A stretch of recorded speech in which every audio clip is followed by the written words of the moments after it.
The biggest component, and it's I have done this. I'm speaking from my experience here, and also consulting with other companies.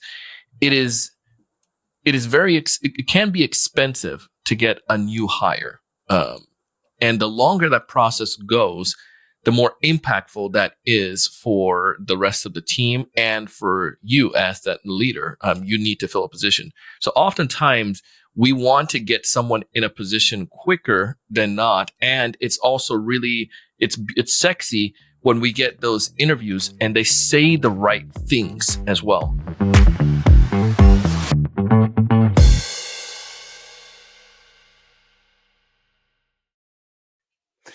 Welcome to Outsource to Profits. Jamie Shanks, the host, and I have a fantastic guest. He and I have done podcasts together. Donald, I want you to introduce yourself to the audience, and then we'll cue up the topic of the day. Yeah, my name is Donald Kelly. I run an organization called the Sales Evangelist, sales training, and we particularly help individuals and teams when it comes to building pipeline top of funnel. And it's a fun experience that we've been able to embark in. And I also have a podcast called the Sales Evangelist. It's a sales podcast, particularly around those same topics as well. And I live in South Florida and love going to doing staycation at the beach with my family. So, which beach? Well, we're over by Palm Beach, so that's one that we like to play at. Oh my God, that's fantastic. Okay, here's the topic, and I'm going to tell it through a story. Sure. I have owned 3 different agencies. And in my first agency, I will say I got half pregnant at breaking through from founder-led sales to sales-led sales. Started scaling an organization, and but I made some hiring mistakes, and I've tried to not repeat those, but they still kind of pop up. Agency 3 later, here at Get Leverage, we have non-voluntary or even voluntary attrition where things just don't work out. But here's my quick story. When we were creating Sales for Life, at that time, our average contract value ranged between $20,000 and $50,000 USD as an average annualized contract. It was what we'll call reoccurring, means there was about 50% chance that they would renew to the next year because they had other cohorts of students to train, and 50% wouldn't. We ended up hiring a sales professional who only had sold global enterprise. And I should have looked at the spidey senses before it happened, or listened to my spidey senses. The idea of even doing a $100,000 deal to this person was a complete and utter waste of time. But I thought, he's going to help. He's going to be great at doing what our version of enterprise deals were, which were really mid-market deals. Well, sure enough, came into the business and wouldn't actually follow up on leads that were, if I'm sitting in front of a lake here, it would call that fishing for minnows or fishing for smallmouth bass. Wouldn't even touch them. Well, but these were the things that sustained the, operating expenses of the business. He only went after whales. And he ended up winning 1 whale in the 8 months or 12 months that he was with us.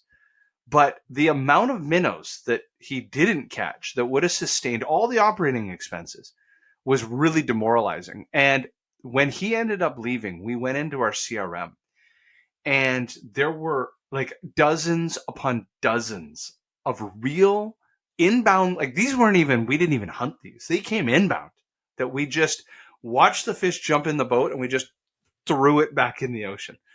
So now I'm going to pose it back to you.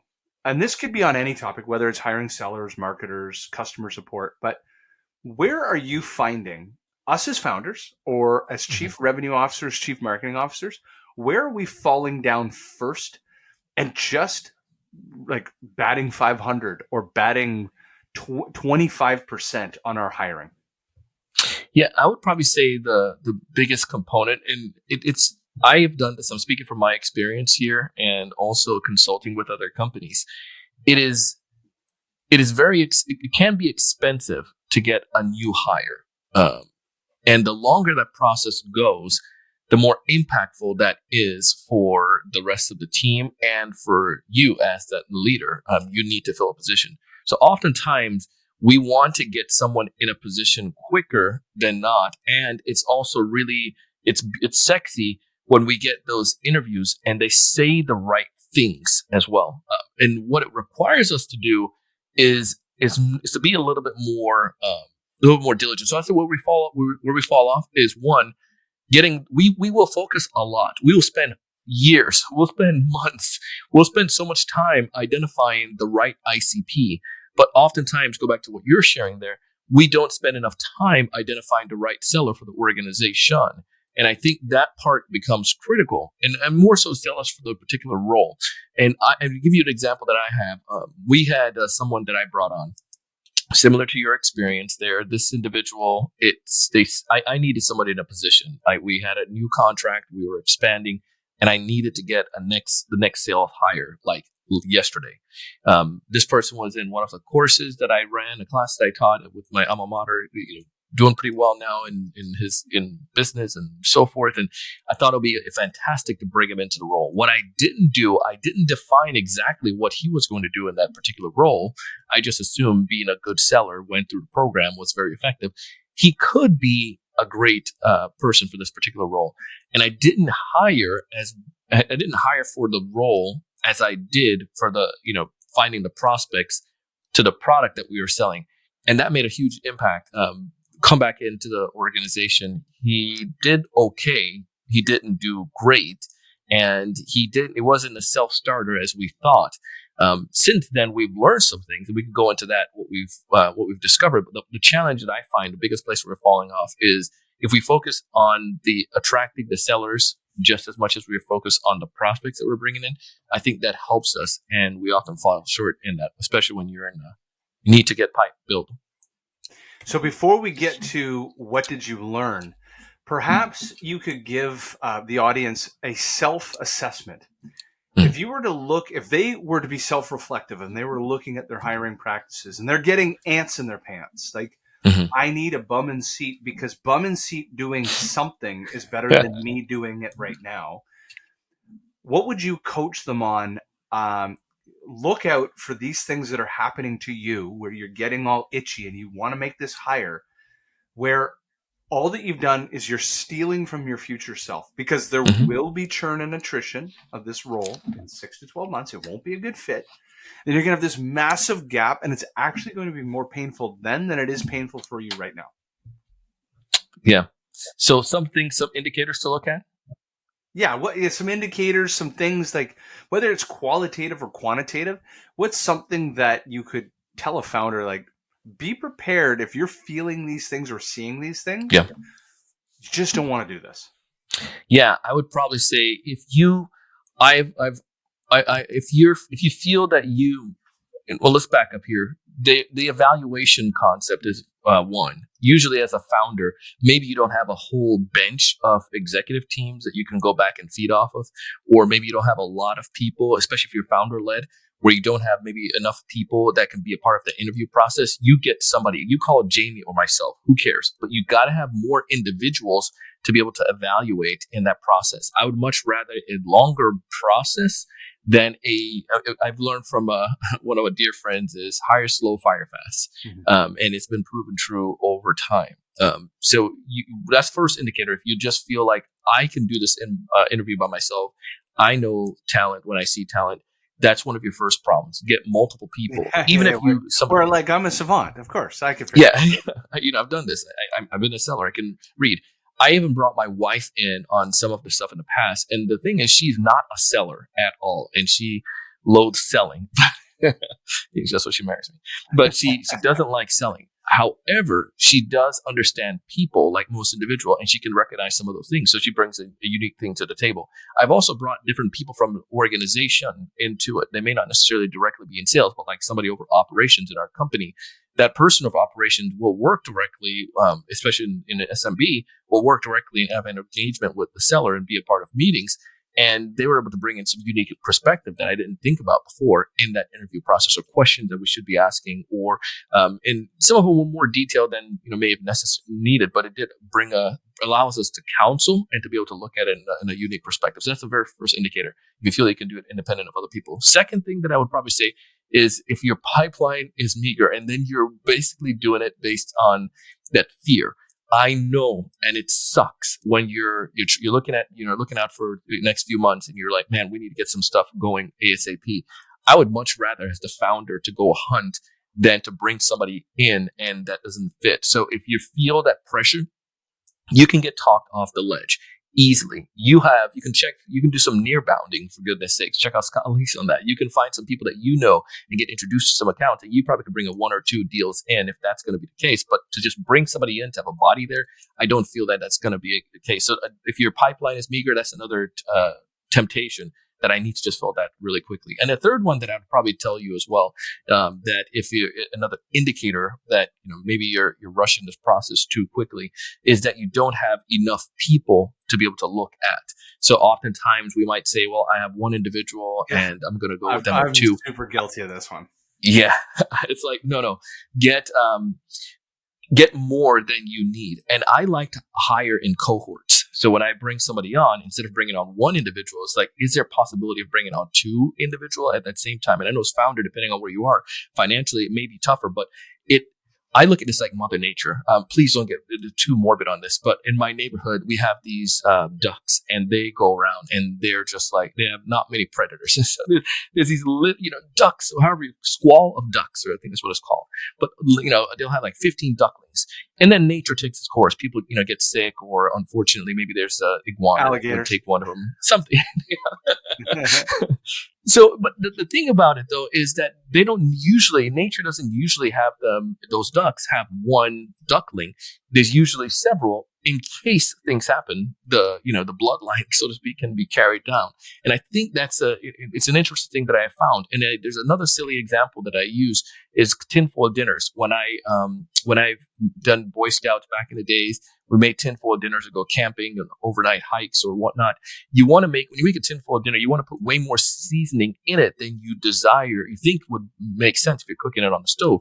Because with the tinfoil, it's water-based, and the food is it would rush through and lose a lot of your seasoning. So you want to have more than you think. So with those two examples, having more than you think allows for you to be more prepared and be more effective in the process. So if you have an indicator, you only have one, and you're just going to go with them, be careful. Don't do that. Try to get multiples in that. That's fantastic. Okay, so let's step into the last part. The last question is, what did you learn? You kind of alluded to it at the beginning. You're talking about learning, and this kind of might have come through some of those self-assessments. But in all your journey of helping customers hire everyone from the chief revenue officer all the way down, what are the biggest learnings that you could take away? Yeah. So the first one is that everybody tells a good story, and anyone can give you an amazing reference. That's a given. But what I found to be more effective, that was a little bit more helpful for me, is to put them in a hot seat. So is there a way that you can give this individual an opportunity to be able to demonstrate their capabilities, whether it is scenario-based strategies, rather than have the interview questions such as, tell me about your some Google question about manholes. Like, that's cool and all, but let's get some examples, some specific scenarios. And I would love you can give them, I've seen companies do this and work for organizations where it's prep. Like, I want you to come prepared. So I'm going to tell you, hey, we're going to have some scenarios that we run through. Maybe don't give you all the details, but, give them enough to be able to, get started. But then when you get there, you can have that full conversation. Where they run through scenarios. So let's say, for instance, an SDR that I'm looking at, or a BDR. Here's a scenario. Walk me through what you would do in this particular scenario. I didn't tell them the exact scenario in the preparation, but I told them you're going to have a scenario that you would need to look at, so they can come prepared with that. And then I also want to go back in on why did they do those things, because somebody could tell you what they have, what to do in a moment, but do you know why you would make that decision? And towards that. And then if that's possible, then give an example of how you've experienced that before in the past. Now, these things I feel give you an opportunity to be able to see it. Some of the other scenarios, you can throw them in a hot seat at that point and do even if it's an individual that's going to make a cold call, give them an opportunity to do a cold call.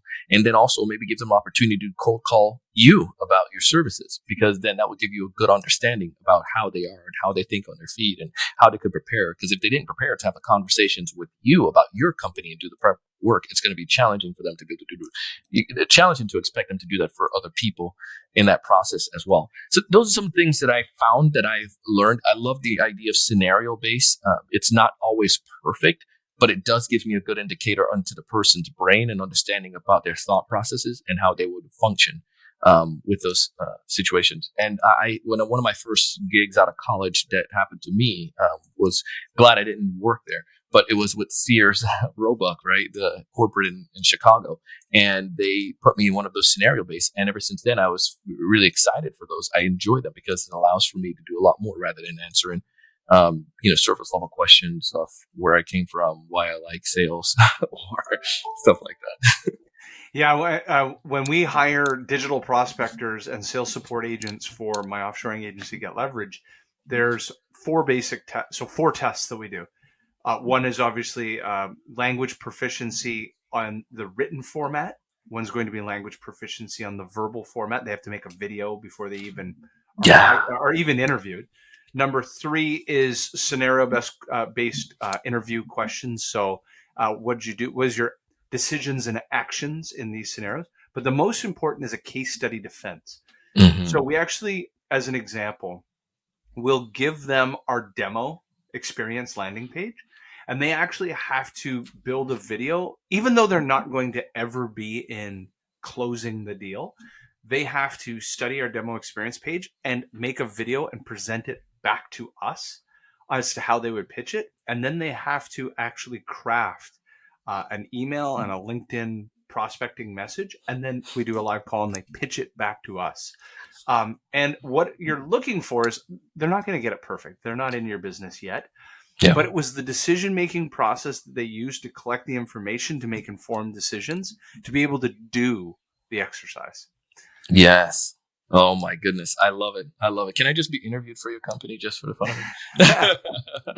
Well, looking at the time, how do people get a hold of you? Who do you work with so everybody in the audience can know, if I want to hire Donald, we want to work with Donald, where do we get a hold of you? What do you do? Yeah, easy place to get a hold of me. You can go to LinkedIn and send me a personal message or connect with me there. You can also go to my home, salesEvangelist.com, and we have a plethora of free content there, specifically some LinkedIn content on how to take advantage of LinkedIn, and then also our podcast. And typically the folks that we work with that comes to us, majority of them are in the technology space.